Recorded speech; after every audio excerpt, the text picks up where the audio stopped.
Halo adik-adik, di sini perkenalkan nama saya Farida. Kita akan melakukan pengenalan alat-alat yang adik-adik akan gunakan untuk praktikum analisa kualitatif bahan pangan. Yang pertama kita gunakan ada namanya gelas ukur. Jadi adik-adik ini namanya gelas ukur. Gelas ukur memiliki berbagai macam skala. Contoh skala di sini adalah skala 100 mili. Fungsi dari gelas ukur adalah untuk mengukur volume larutan. Jadi sesuai dengan skala yang tertera pada gelas ukur. Kemudian alat yang kedua ada namanya beker glass atau gelas kimia. Gelas kimia sama, memiliki berbagai macam skala. Contoh skala di sini ada skala 250 mili. Fungsi dari beker glass adalah untuk mengukur volume larutan sesuai dengan skala yang tertera pada gelas ukur. Kemudian ada namanya lagi Erlenmeyer. Erlenmeyer ini memiliki berbagai macam skala.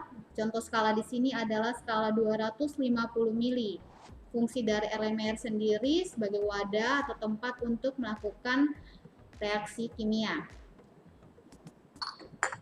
Kemudian ada labu ukur. Labu ukur memiliki berbagai macam skala. Contoh yang kita punya di sini adalah skala 250 mili. Fungsi dari labu ukur sebagai wadah atau tempat untuk melarutkan atau mengencerkan reagen kimia. Kemudian ada lagi namanya berikutnya batang pengaduk. Jadi batang pengaduk ini berfungsi sebagai alat bantuan dalam mengaduk reagen ataupun pada saat pencampuran. Jadi dia fungsinya hampir sama seperti kita menggunakan sendok. Kemudian ada corong kaca. Corong kaca di sini berfungsi sebagai alat bantu pada saat pemindahan reagen ataupun cairan dari satu wadah ke wadah yang lainnya. Alat berikutnya adalah tabung reaksi. Tabung reaksi di sini berfungsi sebagai wadah untuk mereaksikan bahan kimia. Kemudian ada alat berikutnya rak tabung reaksi. Jadi tabung reaksi tidak akan bisa berdiri sendiri. Jadi dia memerlukan pasangannya yaitu rak tabung reaksi. Jadi fungsi dari rak tabung reaksi ini adalah sebagai tempat untuk meletakkan tabung reaksi itu sendiri. Kemudian ada namanya plat tetes. Plat tetes memiliki 12 lingkaran. Fungsi dari plat tetes ini sebagai wadah atau tempat mereaksikan bahan kimia dengan volume tetesan. Penggunaannya biasanya pada uji iodium untuk uji kualitatif karbohidrat. Kemudian ada alat berikutnya itu cawan porselin. Cawan porselin ini berfungsi sebagai wadah dalam mereaksikan reagen kimia ataupun bahan. Biasanya cawan porselin digunakan pada uji boraks untuk uji analisa kualitatif bahan pangan. Alat berikutnya ada mortar alu.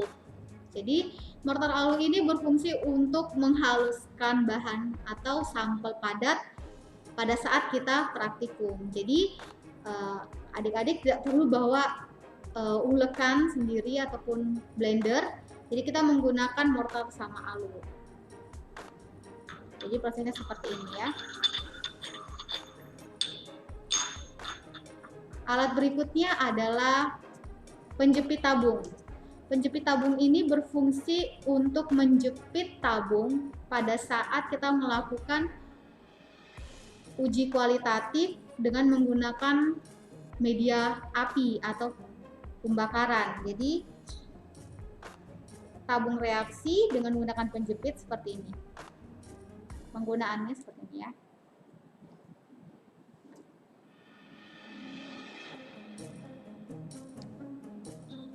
Alat berikutnya adalah pipet. Di sini kita punya pipet ukur. Pipet ukur di sini memiliki skala berbagai macam. Contohnya yang kita punya adalah yang 10 mili. Fungsi dari pipet ukur adalah untuk mengambil larutan sesuai dengan volume yang tertera pada skala pipet. Jadi penggunaan pipet ini juga tidak bisa sendiri seperti ini.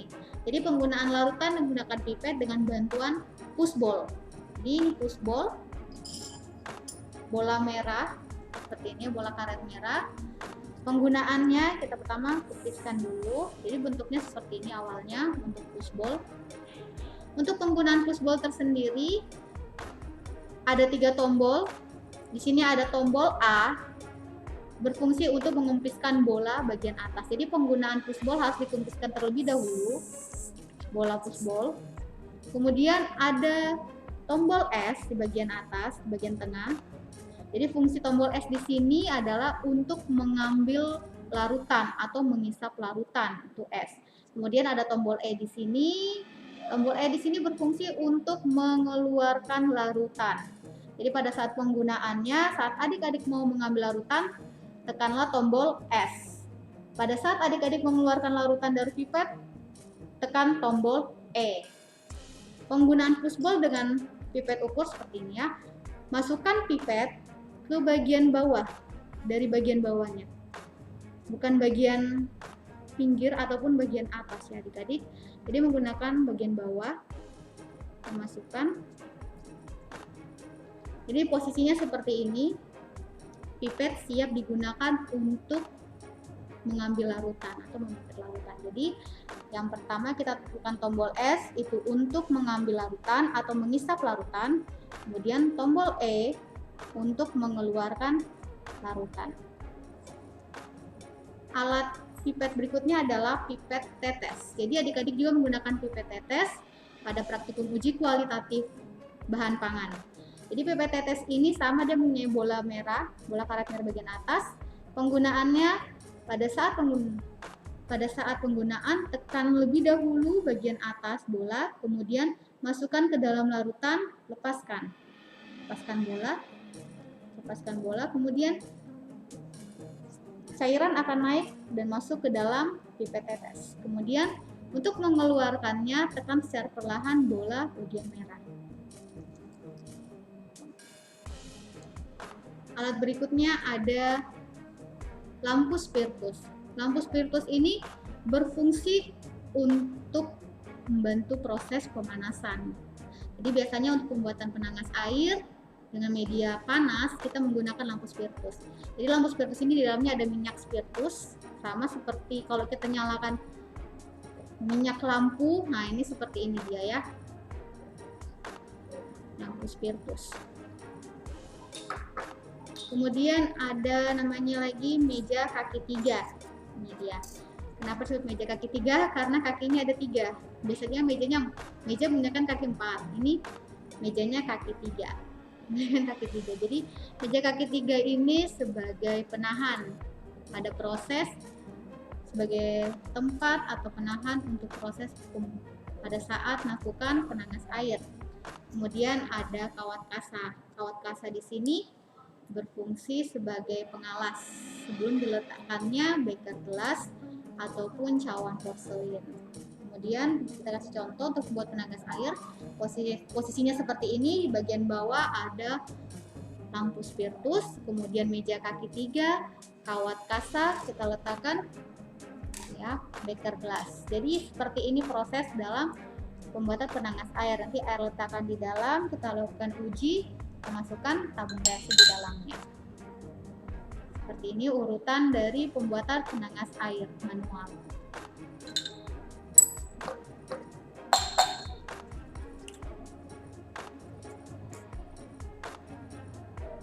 Oke, untuk alat selanjutnya di sini ada neraca analitik atau timbangan. Jadi penggunaan neraca analitik ini akan selalu kita gunakan pada praktikum uji analisa kualitatif bahan pangan dengan bantuan ya gelas arloji sebagai wadah untuk menimbang. Jadi yang pertama penggunaan neraca analitik ini kita tekan on off-nya di sini. Kemudian dia akan nyala dan muncul 000, kemudian kita buka bagian kaca, kita geser bagian penutup kacanya, kita masukkan gelas arloji, Dan kita tutup kembali. Nah, kita lihat di sini angkanya akan keluar untuk berat dari gelas arloji. Nah, sampai dia muncul tanda oke. Karena ini untuk penimbangan bahan, jadi kita zerokan. Setelah dia muncul angka 000, wadah neraca analitik siap digunakan untuk melakukan penimbangan berat dari bahan atau sampel. Oven berfungsi sebagai alat yang digunakan untuk proses pengeringan dengan cara media panas atau uap panas. Alat yang berikutnya adalah oven. Jadi di sini kita menggunakan oven pada uji kadar air. Untuk laboratorium kimia memiliki dua oven, yaitu bagian kiri sama kanan, sama dengan merek Watek. Model ovennya seperti ini. Jadi penggunaan oven tersebut, kita tekan tombol on off-nya di bagian bawah. Oke. Kita buka dengan cara menekan bagian atasnya. Nah, oke. Seperti ini bentuk dalamnya. Jadi adik-adik akan meletakkan di dalam berupa cawan porselin. Setelah itu kita tutup kembali. Tutupnya harus tekan, kemudian kita bisa atur suhu. Di sini ada tombol suhu untuk derajat Celcius. Ya, kita bisa atur berapa derajat yang akan kita gunakan pemanasan. Ini ada tombolnya. Nantinya ya. Seperti itu ya. Setelah penggunaannya kita bisa tekan tombol on off-nya kembali. Alat selanjutnya adalah desikator. Jadi ada desikator, ada esikator. Jadi esikator ini berfungsi untuk proses pengeringan dengan cara uap airnya dan penguapan. Jadi uap air yang ada di dalam desikator akan diserap oleh silika gel. Jadi kristal-kristal di bawah ini namanya silika gel. Jadi desikator ini akan kita gunakan pada uji kadar air. Cara penggunaannya ini bukan diangkat ya adik-adik, tapi digeser. Jadi kalau pada saat penggunaan desikator, penutup dari desikator harus digeser, bukan diangkat. Ya, jadi ini adalah desikator. Lanjut dengan alat berikutnya, ini namanya water bath. Water bath seperti ini bentuknya. Dia terdiri dari beberapa lubang. Fungsi dari water bath ini sebagai alat untuk melakukan pemanasan dengan media air. Jadi di dalam sini kita akan isi air. Nah, dalam sini ada air. Nanti ditaruh pada tanda batasnya dengan media air ya.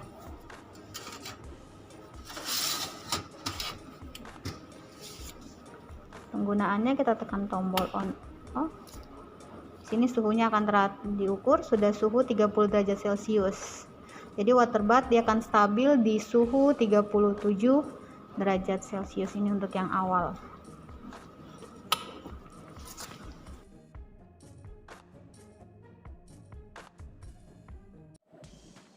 Demikian praktikum kita untuk pengenalan alat hari ini. Semoga bermanfaat dan sampai jumpa di video selanjutnya di praktikum berikutnya. Terima kasih.